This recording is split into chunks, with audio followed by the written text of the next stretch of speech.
It's a night of lights, camera, and action as Vancouver's Playhouse Theatre illuminates queer lives through film at this year's 28th annual Vancouver Queer Film Festival. We're here at the opening gala where we'll be speaking with some of the filmmakers and finding out what audiences can expect at this year's festival.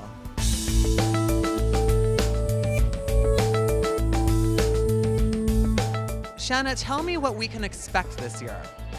Sure, you can expect a lot. We have over 70 films over the course of 11 days in 45 programs.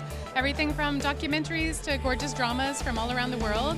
We just, in a nutshell, like to say it's the best in queer cinema. What can audiences expect this year that would be different from past years, as this is the 28th annual this year? This year you can expect a Black Lives Matter spotlight, Two-Spirit Realness spotlight.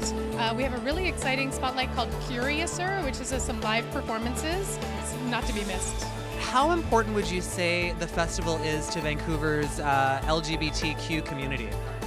Our festival's a hub. It's a community hub. I would say almost tied to the films is just the chance to come together in this annual gathering. There's always something to talk about, always something to provoke your interest and expand your worldview. It's a lovely experience for all of us.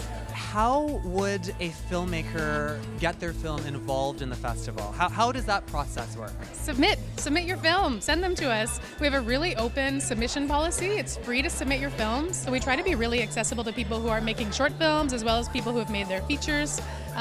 It's a tough selection process. We receive something like 1,300 films. The ones that are really authentic and have a lot of heart, they have a really strong chance. What is your film about?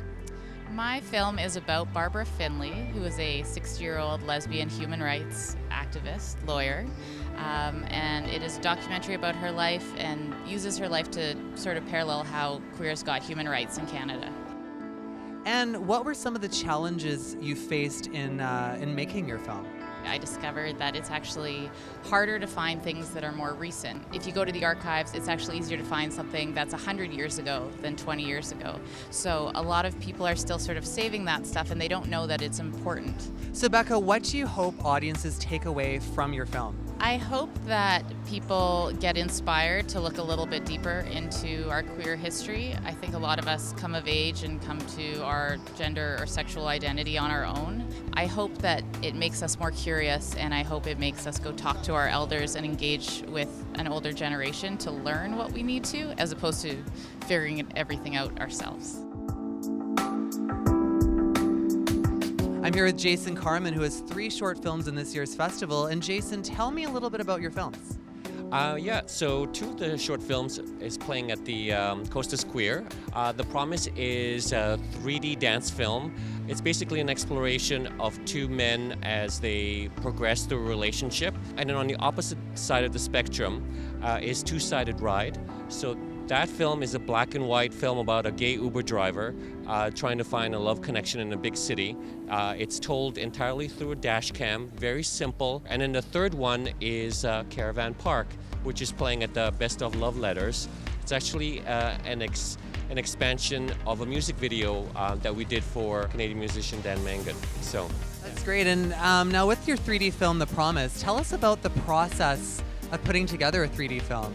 Well, because 3D is expensive, we didn't actually have our hands on the camera until probably the day before, and then there's a lot of optical things that we have to calibrate. Once that was worked out, everything else went smoothly. Now, with 3 very diverse films in this year's festival, what do you hope diverse audiences will actually take away from your films? My hope is that they will see a diversity of expression. They will see an evolution of my storytelling abilities. We're trying to try different things, push the envelope with queer stories.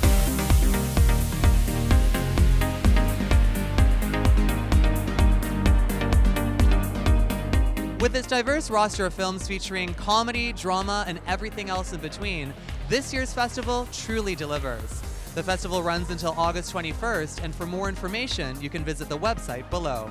For City Lights on Novus TV, I'm Clayton Timko.